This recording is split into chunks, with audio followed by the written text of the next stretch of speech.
Split, Eric, because, you know, I was from the South, just like you, a Republican from the South, where I didn't go to Washington going, boy, I've got to save those guys on Wall Street. There's more, as you know, in your caucus, more of a populist streak in the Deep South.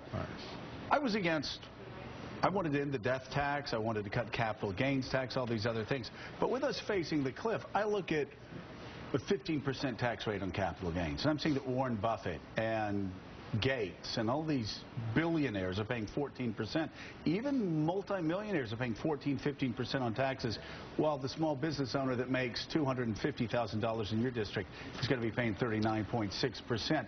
Shouldn't we examine the capital gains tax rate and say, are we letting the super rich get off the hook here and maybe raise that up a little bit without damaging the economy? No question. Can we do that? No, listen, no question that cap gains, there's a lot of money in the cap gains arena, right? But remember, that small businessman in Richmond, Virginia, also, small businessman or woman, also pays capital gains. Sure. I'm a real estate guy. You know, I understand that when you put capital at risk, and I mean real money at risk, not playing fast and loose with carried interest or anything like that, real money at risk, right?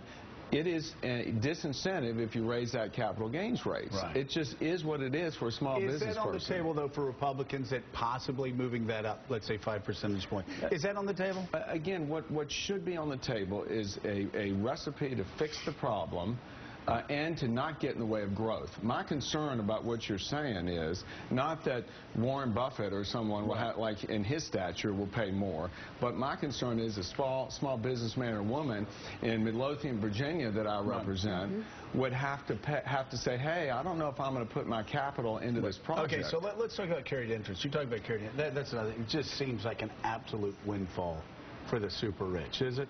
Well, look, let's remember, it's partnership tax law here, okay? Not to get in the weeds on the discussion of partnership tax law. You just put me to sleep. But I think what the issue I went to Alabama. The issue is not carried interest, it's those that may play fast and loose in deeming an interest as carried interest to get the lower rate. So if you do not have capital at risk, then you ought not be benefiting from the lower rate. But the essence of partnership law and tax law there is if you've got an ownership interest in an underlying asset after we all go to sleep, you know, you have capital at risk. And we want to make sure that, I believe, as a society, we're growth-oriented, we're risk-oriented. You want to go and say that's different than somebody getting a wage income check. Why isn't everything on the table? Or is everything on the table? Why isn't it all on the table? And Mike, I'd say for what purpose? And the purpose has got to go back to that cook in the airport restaurant. We got to help somebody like that. Everything should be geared to saying we want to help that person get back to work, and we also have to help, let's say, the single mom who may be either losing her job, facing that prospect, and how are we going to help her with the safety net and relief programs that she needs if you've got a federal government that's spending over $1 trillion more than it's taken in every year. Those are the two prisms through which you got to look at to say what should or should not be on the table and what we should do. But you guys do understand that when you say that more revenue is on the table, that someone somewhere is going to have to pay more money, right? There is. I mean, without there's going to have to be someone, because every objection the Republicans have is, well, you know, revenues are on the table, but we don't want this person to pay more, or that person to pay more, or that person to pay more. That is correct. There's a way to do this. That is correct. And if we don't do anything, come January 1, 2013, there's a lot more people paying a lot more. Everybody's going to be paying. No, I got it.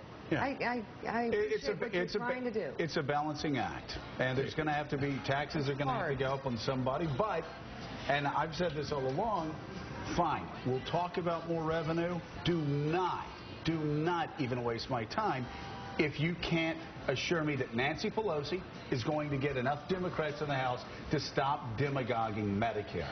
Don't even waste my time. There's no way that, and I think most Americans are that way. Most Americans believe Democrats Independents, they believe, okay, you know what we're going to do? We will go ahead and pay more taxes if we have to pay more. But you're going to have to fix the bigger problem, which is Medicare. Listen, I have people all the time coming to me saying, hey, just fix the problem, right? I mean, we all at our kitchen tables and our businesses can't survive like this federal government is trying to. House Majority Leader Congressman Eric Cantor. Thank you. Thank you for answering our question 45 different ways.